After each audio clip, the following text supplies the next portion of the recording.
Բավական դատարան իրականում շատ բարձ հասարակ իրավիճակ ունենք, ունենք գործեր, որոնցով մասնակցում են բավականին բարդություններ քաղաքից քննարկման գոնե այստեղ քննարկման հարցեր չկան, այդ գործընկերը դասագրքային ձևով ամեն ինչ ներկայացրեց, բայց մի քանի բանի վրա հատուկ ուշադրություն դարձնել։ Ամենակարևոր փաստը, որ նա պետք է ուշադրության հրավիրենք, դա մեղադրողի, հանրային մեղադրողի խոսքն է, թե ինքը ոնց է տեսնում, որտեղ մեղադրանքի տերը ինքն է, ոնց է տեսնում, թե ինչի պետք է կալանք շարունակել, որ դատարաններ լսի կողմերին հասկանա, հիմա մեղադրողի ասածը հիմնավոր է թե չէ, պաշտպանների ասածը հիմնավոր է թե չէ։ Ուրեմն մեղադրողի ամենահիմնական փաստարկը եղել է նա, որ բան չի փոխվել մինչև հիմա նախնական կալանքից հետո։ Հիմա այս հարցի մասին պետք է մի փոքր մտածել, բան փոխվել է թե չէ։ Եկեք վերլուծենք նախորդ միջնորդությունները, առաջի կալանքից սկսած կալանքի երկարացումը, ինչա մեջը գրած։ Մեջը գրած է, որ քննությունը պետք է սկզբնական փուլում ունեն բազմաթիվ բարոյթային քննչական ապացուցողական գործողությունների կատարման անհրաժեշտություն, չբացահայտված բազմաթիվ հանգամանքներ, այդ ամեն ինչը բացահայտելուն կարող է հանգած խոչընդոտի սրբազան։ Կարող, մտածում են այդպես։ Այն ժամանակ, երբ որ դատարանը ասում է դատարանները այդպես է ասա առաջացան դատարանը, մեջն է գրել է դատարանը, այս վերջի երկարացման ժամանակ էլ է գրել։ Գտնում է սկզբնական փուլում, կալանքի երկարացման ժամանակ գրում է սկզբնական փուլում է բարոյթային բազմաթիվ գործողություններ կա կատարելու եւ այլն եւ այլն։ Պետք է բացահայտել։ Հիմա նույն մեղադրական եզրակացությունը հաստատած մեղադրողը այդ ստորագրությանը ինքը պաշտոնապես հայտարարել է եւ հաստատել է, որ նախաքննությունը ըստ էության ավարտվեց ինչի, որովհետեւ իրենք ամեն ինչ հնարավոր արել են։ Գործի համար ինչ որ պետք է եղել արել են։ Չեմ կարծում, որ մեղադրողը կասի, գիտեք ինչ կա, բազմաթիվ գործողություններ կա, որոնք չեն կարել, դատարանում պետք է անեն։ Այդ փաստաթղթի ստորագրությունը նշանակում է, որ անհրաժեշտ լրիվ օբյեկտիվ բազմակողմանի քննության համար ինչ պետք է իրենք արել են անհրաժեշտ։ Բայց դա արել են։ Վկաներին եթե բոլորին որ պետք է հարցը քննել։ Ձեր ասած սկզբնական փուլի քննության ավարտելն է։ Այդ գործողություն չունեք անել։ Իրականում բան չի փոխվել։ Այսինքն որ սկզբից առաջ օրը ձերբակալեցին տարան դատարան ասեցին տեսեք հələ նոր ամեն քիլո չգիտեն գործ անեն, դրանից հետո միջին որ բան չի փոխվել իրենց կողմից։ Իրենց համար շարունակում են իրավիճակը մնում։ Իհարկե սա абսուրդ է, եւ մեր գործընկերները վստահ են, որ դրա մասին հստակ պատկերացնում են, ուղղակի պետք է այս միջնորդությունը անում, բան պետք է ասի։ Եթե պետք է ասի, դա է ասելու։ Չի ասելու, չէ՞ որ ինքերը վերացել են։ Ում վրա պետք է խոչընդոտի։ Վերացական կարելի է, չէ՞ ասել, sense գործողությունների ինչ ասած բարձր հավանականություն որ խոչընդոտի։ Ինչի՞։ Եկեք հերթով անդրադառնանք։ Իմ գործընկերը շատ հստակ անդրադարձավ, բայց դեռևս այդ ուժողներին թողնենք։ Եվ որ տեսանյութեր կա, որոնք որ դատանում պետք է այդ տեսանյութը բոլորը միասին զննենք նայենք։ Դրան ինչով է խոչընդոտում։ Գովանալու կրիչը, դատարանի ձեռքից հերթնելու, ինչ անելու, որ չկարողանան դատանում դա հետազոտել։ Ակնհայտ է բան չկա։ Ուժողների մասով Մենակ այն փաստարկը, որ նրանց նկատմամբ պաշտպանության միջոց է իրականացնում, դուք պետք է տեսնեք առերեսումների ինչ շքախմբով են գալիս։ Ոստիկանական այն խումբը, որ իրանց է ուղեկցում, նույնիսկ իրենց գործընկերներին թույլ չեն տալիս մոտենան ուժերներին, ուր մնաց, ասենք սրբազան հայտնվող ազատության մեջ փորձին ինչ-որ խոչընդոտել։ Հիմա այս հարցի մասին մեղադրողը ինչ-որ բան ասել է, թե չէ։ Օրինակ ասելու է, որ գիտեք ինչ կա, չնայած որ պաշտպանության միջոցը կիրառված է, բայց մեկը մենք չենք կարողանում պաշտպանել։ Մենք այդ հնարավորությունը պետությունը չունի, չի կարող պաշտպանի, կարող է խոչընդոտումներ լինի եւ այլն։ Իսկ գուցե եղանակը ասեն ոնց պետք է խոչընդոտի։ Եթե տուժողները ասում են իբր թե ինչը պայմանը միշտ նա է, որ իբր թե հոգեվոր առումով աշճանակարգության որ բարձր է, հետեւաբար դրա ելնելով խոչընդոտի։ Գիտեք, այստեղ իրավիճակից ելնելով գուցե դրա մասն պետք է ասեմ։ Տուժողները չեն կատարում նույնիսկ ամեն հայոց կաթողիկոսի հանդը, կամ իրավական են փաստաթուղթը, որը կա, կամ ասենք այդ հոգևոր աշճանակարգության մեջ այն ցուցումը, որը իրավունք ունի հոգևոր առումով, դա չեն կա, հրապարակային հայտարարում են։ Եկեք դա չքննարկենք։ Չէ, ինչի՞ չքննարկենք։ Այսինքն քննարկենք, որ իրենք կարող են ճնշվել, ումից ճնշվեն սրբազանից, ովքեր որ չեն ճնշում, ավելի բարձր գտնվող հոգևոր աշճանակ։ Այստեղ ավելի շատ դատարանման հարց է։ Կրտիչ եպիսկոպոս Պորոշյանը հանդիսանալով թեմի աշխարհով, հեղինակավոր հոգևորական, օրինակ վերջինս ազատության մեջ գտնվելու պայմաններում շարունակելու է պաշտոնավարել, նաև համարվում է տուժողների վերադասը։ Փաստացի ուժովները աշխատում Չէ, աստվածաշնորհը ոչ։ Ուրեմն ուժովները կարգալուց եղած են, եւ իրանք որևիցե կապ չունեն, ոչ հայ առաքելական սուրբ եկեղեցու հետ, ոչ էլ արագացությունը, իրանք որևիցե կապ չունեն։ Իրանք կարգալուց եղած են, իրանք համարվում են աշխարհիկ անձինք։ Որևիցե իրավաբանական, հոգևոր կապ չունեն մկրտիչ սրբազանի հետ։ Այս ձեր դիրքորոշումը վերջին դրոս են, ուժովները հետ։ Շատ Այսինքն դա անհայտ փաստ է, որ նրանք կարգալուց եղած են։ Կարգալուծն նշանակում է քահանական իրենց կարգից զրկված են։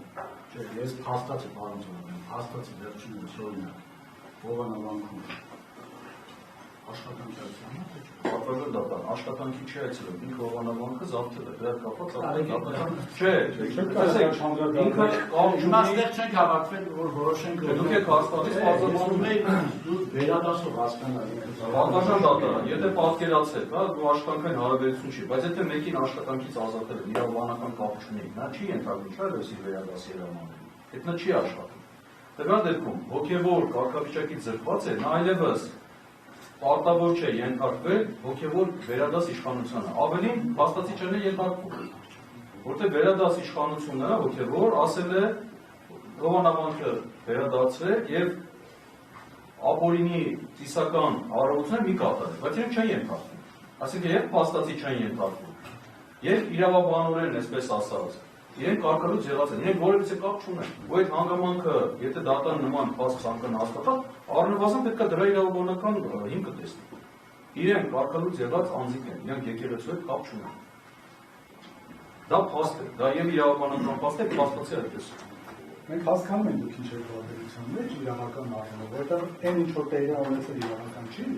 այն ինչ որ զավթել են, ինչ որ հովանավորվում են։ Հետևաբար դուք էլ չեք կարողանում ապաշտպանել, հիմա ամբողջ այս ոնց հարաբերություն, որ իրանք պաշտոնապես կանոնների համաձայն չեն համարվում, այլևս թեմի հոգևորական է, կարգալուց եղած են, բայց գնացել են ձեր պատկերացման մեջ աշխատում են, ինչ են աշխատում։ Ում ենթարկան են, իսկ ասեն, գուցե հարցնենք իրենք ասեն ում ենթարկան։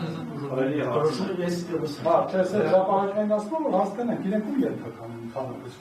համարում իրենց։ Եվ ենթակա համարում են արդյոք, եւ մկրտիչ սրբազանին թե չեն համարում։ Բայց ավելին ձեզ ասեմ, մկրտիչ սրբազանը այս բանի չեն հանդիսանում որպես այդպիսի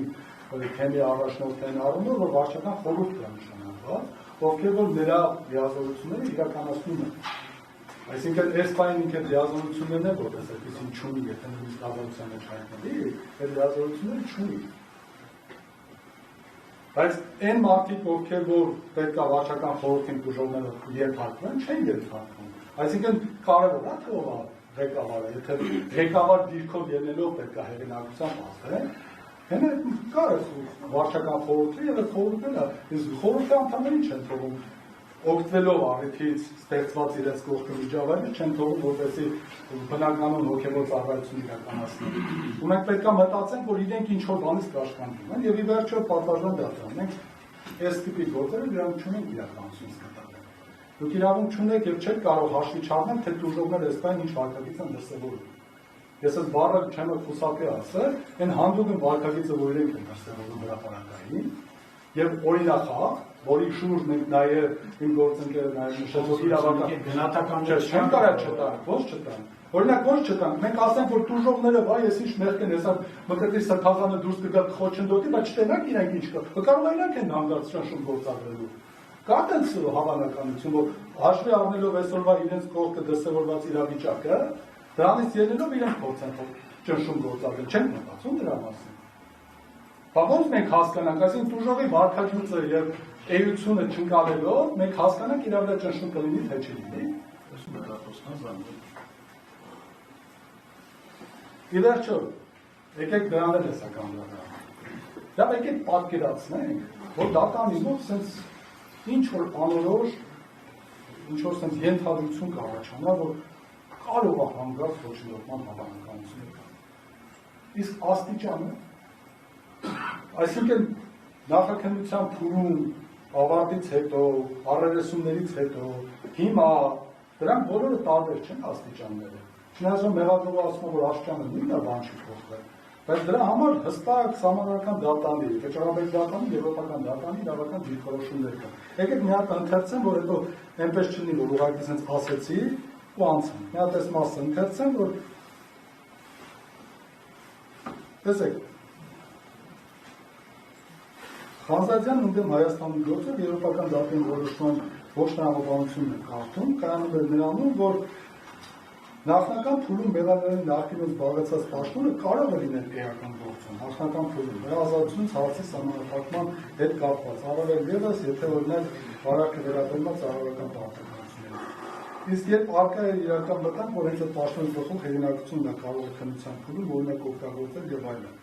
Բայց նշում է, երբ որ արդեն մեղադրյալի կալանքի տակ տալու հարցը որոշելիս նաև էական հանգամանք է համարվում, որ պահպանում է խոչընդոտի վտանգը թե ոչ։ Բայց դատարանը ինչ ասում, ասում է դատարանը եվրոպական դատարանը առանց դժվարության ընկալում է, երբ իշխանությունները քննության սկզբնական փուլում անհրաժեշտ են համարում կասկածյալի պահել բանտում, որպեսզի դժվարացնեն նրա կողմից քննության համար խոչընդոտներ ստեղծելը, հատկապես բարդ քննությունների դեպքում։ Սակայն այդպիսի վտանգը ժամանակի ընթացքում նվազում է այդ կապակցությամբ, որ այն կապակցությամբ քննությունը կատարվել է, ցուցմունքներն արձանագրվել են, ստուգումներն իրականացվել են։ Օրինակ, այսօր Բեցիեր մունդել մոդելների գործով։ Այսինքն հստակ է, չէ՞, եթե քննությունը ավարտվեց նախնական, եթե դու վկաներին հարցաքննեցիր, չունես հնարավորությունը, որ գիտեք ինչ կհլը մարդ պետք է հարցաքննեն, դու բոլոր ստուգումները արել ես, բոլոր գործողությունները արել ես, նվազեց։ Կամ եկը, որ դատարանը կարասի չի նվազել։ Հիմա եթե նվազել է, այդ նվազման աստիճանի համար մենք ոչ մի բան հաշվի չենք առնում, մենակ ասենք, որ կարող է խոչ, տենց քրեական գործ չկա, որով գործողություն անելու անհրաժեշտություն կա, մենք չենք կարող ասենք ձևականորեն ասենք, որ խոչընդոտման հավանականություն։ Միշտ կարող է մի բան ասենք։ Պարտադիր, դրա տարբերություն չկա։ Մեղադրյալին, երկրորդ մեղադրյալին մի բան ասում է, մեղադրյալը հրաժարված արում ցուցմունք տալուց, ասում իր ցուցմունքներով կողոպտի։ Մի բան կարելի է ասել, բայց մենք պետք է աստիճանը տեսնենք։ Այսքան օրենք փոխվեց Հայաստանի Հանրապետությունում, այլընտրանքային խափանման միջոցների հարցը բարձրացվեց, նշվել է, որ միայն ծայրահեղ դեպքում պետք է կալանքը կիրառվի, որ բոլոր հնարավոր տարբերակները պետք է դատանը փորձի անի, միջև կալանքը։ Այ եթե միջոցները հնարավոր չեն կոնկրետ անձի պարագայում, այդ դեպքում միայն կարող։ Հիմա ասենց անկեղծ ինչ որ մեկ իր մտքում մտածում որ մտքից սրբազանի պարագայում, ոչ մի այլընտրանքային խափանման միջոց չի կարող կիրառվի, բացառապես կալանք պետք է կիրառվի, դա կլինի պատիժ, ոչ թե կալանք, որտեղ չկա դա անհրաժեշտությունը հիմքը։ Իսկ այն որ եկել էին ասում են, որ քննությունը սկզբնական փուլում է, ոնց որ գործընկերս ասեց, եկան դատարանին ասեցին սկզբնական փուլում է, դատարանը որոշման մեջ գրեց սկզբնական փուլում է քննությունը, դեռևս գործողություններ կանելու դրա համար է կալանք երկարացնում, գնացին ապարտակեցին նախաքննության, գործ ուղարկեցին դատարան։ Հիմա այս մասով ինչ որ մեկը պետք է պատասխան տա։ Օրինակ քննիչը, չգիտեմ իրավ ասումը պետք է պատասխան տա, գա ասի ես դատարանին ինչի եմ այդպիսի բան ասել։ Իսկ եթե գործողությունները ավարտեցին, ինչի դուք ձեր գործողությունների հետևանքների համար օրինակ մեղադրողը կալանքը չվերացրեց։ Միշտ կարելի է դատարաններին հիմքեր ներկայացնել մի բան ասել, իսկ դատարանները այս դեպքում մենք իմացանք թե ոնց է քննությունը արել։ Բա մի հատ հարցների կոնկրետ էպիկ գործողությունը, մի հատ նետությունների մեջ մտնել, որ պարզել, թե չէ միայն գրելով ու արձանագրելով, հիմա նույնը այստեղ կարող լինի, ես չգիտեմ դուք ինչ որոշում կայացնեք։ Բայց մենք տեսնելով այսօրվա իրականությունը, միշտ վատն ենք մտածում։ Վատն ենք մտածում, որտեղ տեսնում ենք ուղղորդվածություն։ Բացարձակ ձեր անձին նկատությունը, ոչ թե ձեր նախագահության դատարան, որտեղ առաջին անգամ եմ ձեր մասնակցության, չգիտեմ էլ ընդհանրապես ինչ զգամ եւ ինչ պատկերացնեմ, բայց մենք տեսնում ենք իրականությունը։ Դրա համար մի փոքր առաջ գնալով, ուզում եմ դրա մասին ասեմ, երբ որ հանգարտ որոշեք, որ դուք էլ հաստատեք ոնց որ նախորդ դատարանն արել, պետք է այդ մասը գրեք մեջը, թե ինչով է խոչընդոտելու, որ գործողությանը, կոնկրետ ինչ եղանակով, արդյոք այն աշճանի է բարձրել վտանգը կամ ընդհանրապես կա, որ այլընտրանքային խափան միջոցներ չեն կարող կիրառել, ինչ է գրելու, որ իրավաբանը կարող է որին ինչ գրի, ոչ մի բան չի լինի։ Հետևաբար ես գտնում եմ, որ ընդհանրապես խափան միջոցի հիմք չկա, էլ չեմ ասում որ սահմանափակումները, օրինակ դիամ ասում անորոշ պետք է սահմանափակվի այլ անձանց շփումներ, ինչի։ Օրինակ դրա հիմնավորումը որ առաջացան դատարանը Երևան քաղաքի ասել է նման բան։ Շատ բան ասա, քիչ հետո գործընկերը կներկայացներ որոշման հետ կապված իր զարգացումները եղել, հաստատեն ընդհանրապես ինչի կգնալու։ Հետևաբար ես խնդրում եմ, որպեսզի միջնորդությունը մեղադրողը մերժվի եւ վերացվի կալանքը որպես խափան միջոց կիրառված։